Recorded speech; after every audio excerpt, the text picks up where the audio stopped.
اے ایمان والو انہیں اپنا دوست نہ بناؤ، اس لیے کہ یہودی اور عیسائی آپس میں ایک دوسرے کے دوست ہیں۔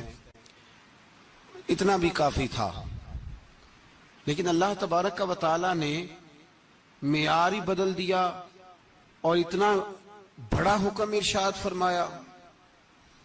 اس آیہ مقدسہ نے ہر چیز کو اپنے دامن میں سمیٹ کے رکھ دیا۔ یہودی اور عیسائی کو اپنا دوست نہ بناؤ، اس لیے کہ وہ آپس میں ایک دوسرے کے دوست ہیں۔ تو بات اتنی بھی کافی تھی، لیکن فرمایا اللہ تعالیٰ نے وَمَن يَتَوَلَّهُم مِّنكُمْ، جو تم میں سے انہیں اپنا دوست بنائے گا۔ تمہیں منع کر دیا ہے، ہم نے روک دیا ہے کہ دوست بنانا، اور اگر وَمَن يَتَوَلَّهُم مِّنكُمْ، جو تم میں سے، وَمَن يَتَوَلَّهُم مِّنكُمْ، جو بھی تم میں سے انہیں اپنا دوست بنائے گا فَإِنَّهُ مِنْهُمْ، تو وہ انہی میں سے ہے۔ تمہیں بتا دیا ہے کہ دوست یہودی اور عیسائی کو کبھی دوست بنانا، اور اگر بناؤ گے تو پھر تم، اور پھر جو قرآن مجید نے بات اس آیہ مقدسہ کو جو ختم فرمایا تو فرمایا ان اللہ لا یہدی القوم الظالمین، بے شک اللہ ظالموں کی قوم کو ہدایت نہیں دیتا۔ ظلم کرنے والوں کے نصیب میں ہدایت نہیں ہوتی۔ وہ ظلم کرتے رہتے ہیں اور انہیں سمجھایا جائے تو مانتے بھی نہیں، اس لیے کہ ہدایت ان کا نصیب نہیں ہوتی۔ میرے بھائی، دنیا میں بد نصیب ہے وہ شخص جو غلطی کرتا ہے اور پھر مانتا بھی نہیں، اور دنیا میں کم ظرف ہیں وہ لوگ، کم ظرف جو اپنے ظالم ہونے کے باوجود ظلم پر وضاحتیں پیش کرتے ہیں، اپنی غلطیوں کا اعتراف کرنے کی بجائے ان پر دلیلیں دیتے ہیں، چھوٹے ظرف کے لوگ۔ اللہ تبارک و تعالیٰ نے فرمایا یہودی اور عیسائی کو کبھی دوست نہ بنانا۔ میرے بھائیوں، میرے بزرگوں، میرے دوستوں، ہمارا دین تعصب سے پاک ہے، لیکن تسلب کا حامی ہے۔ تعصب کا مطلب یہ ہوتا ہے کہ کہنا مار دو دوسرے کو، برداشت ہی نہ کرو، اور تسلب کا مطلب یہ ہوتا ہے کہ اپنے دین میں پختہ ہو جاؤ، اپنے دین میں پکے ہو جاؤ۔ اب ہم نا ہر روز نماز کی نیت باندھتے ہیں، اللہ اکبر، سورۃ فاتحہ پڑھتے ہیں، اہدنا الصراط المستقیم صراط الذین انعمت علیہم، اتنی بھی بات بڑی تھی، کافی تھی۔ اے اللہ ہمیں صراط مستقیم پہ چلا اور ان لوگوں کے رستوں پہ چلانا جن پر تو نے انعام کیا، بڑی بات تھی، مثبت بات ہو گئی، منفی بات کی ضرورت نہ تھی۔ لیکن اللہ تبارک و تعالیٰ نے فرمایا کہ جہاں تم مجھ سے یہ دعا مانگو نا کہ صراط الذین انعمت علیہم، یا اللہ ان لوگوں کے رستوں پہ چلا جن پر تو نے انعام کیا، انبیاء، صلحاء، اتقیاء، صوفیاء، اولیاء، جہاں یہ دعا مانگنی ہے نا، ساتھ ایک اور بات بھی تم نے کرنی ہے۔ وہ کیا ہے؟ غیر المغضوب علیہم ولا الضالین، اے اللہ ان سے ہمیں بچا جن پر تیرا غضب ہوا، ان کے رستے پہ نہ چلانا جن پہ تیرا غضب ہوا اور جو گمراہ ہو گئے۔ اب دو باتیں سمجھ میں آئیں کہ مومن کو اپنے عقیدے سے پیار کرنا ہے اور کافر کے عقیدے سے اظہار بیزاری کرنا ہے، ان کے نظریے سے، ان کے عقیدے سے نفرت کرنی ہے۔ کافر کے عقیدے اور نظریے سے، اس کا کیا مطلب ہے؟ تسلب کا مطلب ہوتا ہے اپنے دین میں پکا ہونا۔ دو تین جملوں میں بات سمجھاتا ہوں، اگر آپ کی سمجھ میں آئی تو بڑا بہتر ہوگا۔ دو تین جملوں میں، تسلب، پکا ہونا، اس کا کیا مطلب ہے؟ اس کا مطلب یہ ہے کہ اپنی آنکھوں پر جو تم نے اینک لگانی ہے وہ دین کی اینک لگانی ہے، جو چیز بھی دیکھنی ہے وہ دین کی آنکھ سے دیکھنی ہے، جو کچھ بھی تم نے چاہنا ہے، بڑی بات کر رہا ہوں اگر آپ سمجھے تو، جو بھی تم نے دیکھنا ہے دین کی اینک سے دیکھنا ہے، جو تم نے چاہنا ہے وہ دین کے دل کے ساتھ چاہنا ہے، اور جو تم نے سوچنا ہے وہ دین کے دماغ کے ساتھ سوچنا ہے. اس کا ترجمہ اقبال نے کیا, کہنے لگے قوم مذہب سے ہے, مذہب جو نہیں. قوم کس سے ہے؟ قوم مذہب سے ہے, مذہب جو نہیں. اور فاضل بریلوی کہتے ہیں دہن میں زبان تمہارے لیے اور بدن میں ہے جان تمہارے لیے. ہم آئے یہاں تمہارے لیے تو اٹھیں بھی وہاں تمہارے لیے. اپنی ہر چیز, ہر نقطہ نظر میں پہلے دین, اس کے بعد کوئی اور. کافر کے عقیدے سے ہمارے زمانے میں نا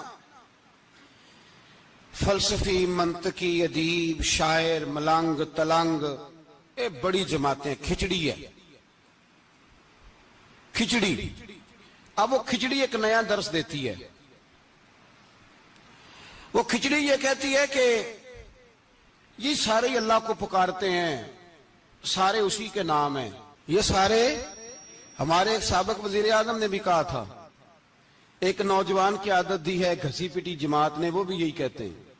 ہولی پہ بھی چلے جاؤ, دیوالی پہ بھی چلے جاؤ, ہندوؤں کے مندر میں بھی چلے جاؤ, وہ کہتے ہیں سارے اسی کے نام ہے. جو بت کو پکار رہا ہے وہ بھی اسی کو ہی پکار رہا ہے, معاذ اللہ. جو رام رام کہہ رہا ہے وہ بھی اصل وہی ہے. وہ بیوقوف ہو.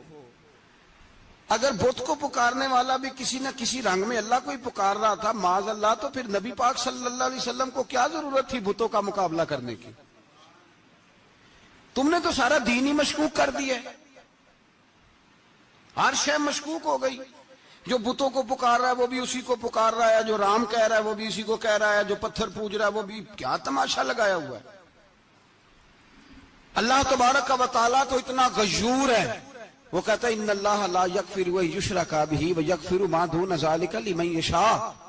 میں ہر چیز بخش دوں گا, میرے ساتھ کسی کو شریک نہ بنانا, میں اس کی معافی نہیں دوں گا. اللہ کے پیارے پیغمبر حضرت عزیر, جناب عیسیٰ علیہ السلام کو جب لوگوں نے معاذ اللہ خدا کا بیٹا کہا تو رب تبارک و تعالیٰ نے قرآن پاک کی آیتیں نازل فرمائی, اور میں یہ جھوٹ بولتے, یہ ظلم کرتے ہیں اپنی جانوں پر. او بھائی, یہ کھچڑی جو پکا رہے ہیں نا ملنگ لوگ, ادیب لوگ, سارے اسی کے نام ہیں. اس کا ایک ہی نام ہے, لا الہ الا اللہ, لا الہ الا اللہ, لا الہ الا اللہ. اس کے سوا کوئی بھی معبود ہو ہی نہیں سکتا, سوال ہی نہیں.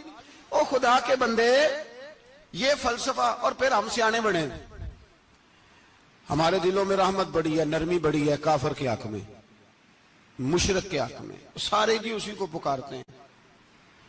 تو زیادہ مہربانی کرنے والا ہے یا نبی پاک زیادہ رحمت للعالمین ہے؟ حضور نے تو فرمایا بت کے پجاری سے جہاد ہوگا تلوار کے ساتھ, پنڈت اور جوگی کاٹے جائیں گے تلوار کے ساتھ. جو اللہ تبارک و تعالیٰ کی توحید میں کسی کو شریک کرے گا, مسلمان اس کے خلاف اٹھیں گے. تو کہہ رہا سارے یہ ایک ہیں. تسلب نہیں, دین کی پختگی نہیں. ہمارے ہاں لوگ مسئلہ پوچھتے ہیں, پاکستان میں جو عیسائی رہتے ہیں نا وہ غریب ہیں. پاکستان میں جو عیسائی رہتے ہیں نا وہ, اور جو امریکہ میں رہتے ہیں.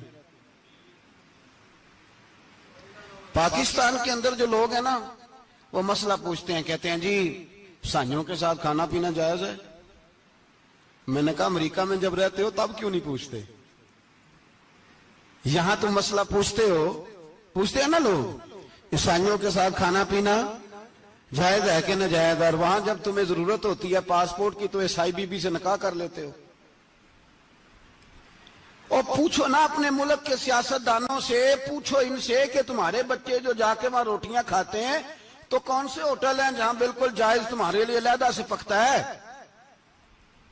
وہ جو تم نے وہاں رشتہ داریاں کی ہوئی ہیں, تمہارے بچے وہاں رہ رہے ہیں تو وہاں مسئلے نہیں یاد.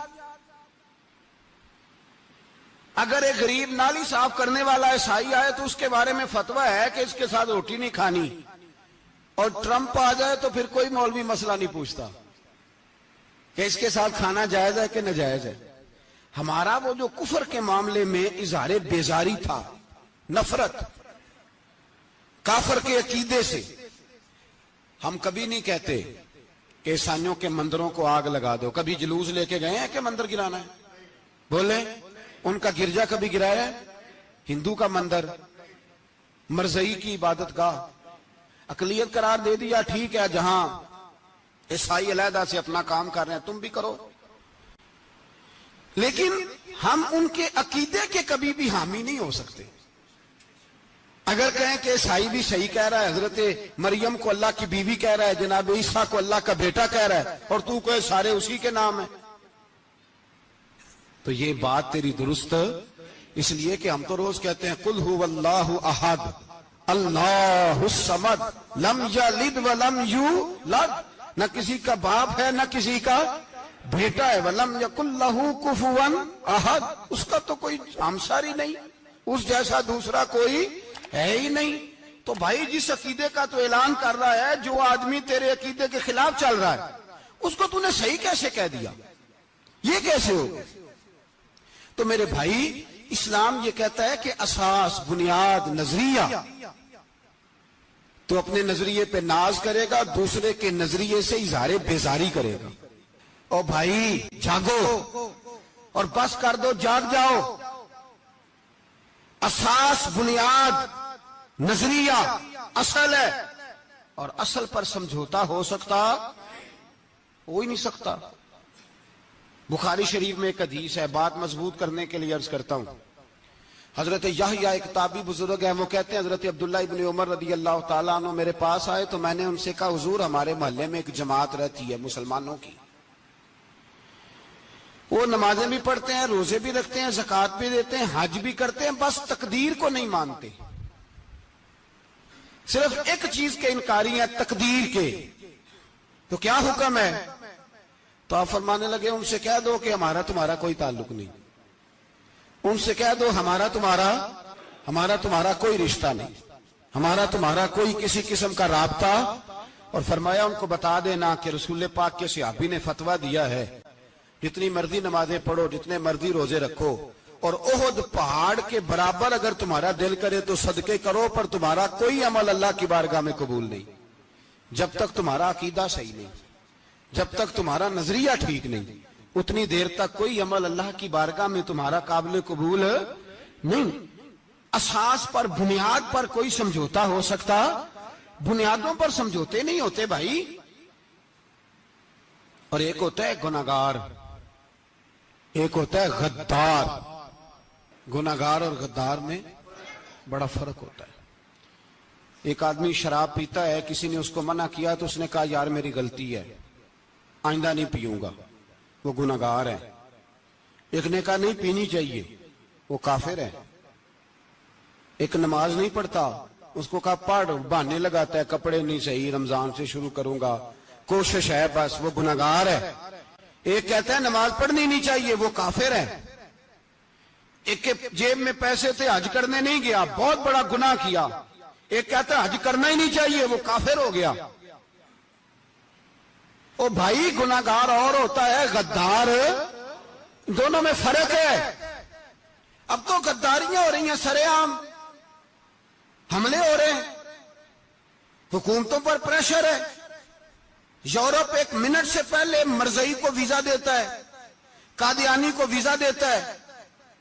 یہ سپر کافر ہیں قادیانی اور مرزئی، اور بڑی ذمہ داری سے کہہ رہا ہوں، یہ کل بھی کافر تھے، آج بھی، کل بھی کافر تھے اور آج بھی، اور قیامت تک۔ اور اگلی بات سن لو، من شکا فی کفر ہی فقد کفر، جو ان کے کفر میں شک کرے وہ بھی کافر ہے۔ سن لو، یہ فتویٰ دے دینا بے شک جس کو مرضی۔ من شکا فی کفر ہی فقد کفر، جس بندے نے مرزئی کے، قادیانی کے کافر ہونے میں شک کیا، وہ بندہ بھی پکا کافر ہے، پیٹا کافر ہے، جس نے ان کے کافر ہونے میں۔ تو جڑے آکر سانو پتہ ہی نہیں لگا اسی کی کر بیٹھے، ان کے لیے کوئی قانون نہیں۔ وہ جس نے کہا ہے نا مرزئی اس کا قانون بدلنا ہے، اس کو ایک پرچی تیری میری بھی شامل ہے۔ ایسے نہ کہنا کہ وہ بڑے بے ایمان نکلے، کافر نکلے، تو نے بھی ٹھپا لگایا ہے، تو ساتھ ہے، تو شامل ہے۔ جب قومی اسمبلی میں یہ قرارداد پیش ہو رہی تھی تو ان کو ووٹ دینے والے ان کے گناہ میں شریک تھے، مجرم تھے، ساتھ شامل تھے، ان کو معافی نہیں ملے گی، ان کو لمبی توبہ کرنی پڑے گی اللہ کی بارگاہ میں، انہیں آنسو بہانے پڑیں گے ان کو ٹھپے لگانے کی وجہ سے۔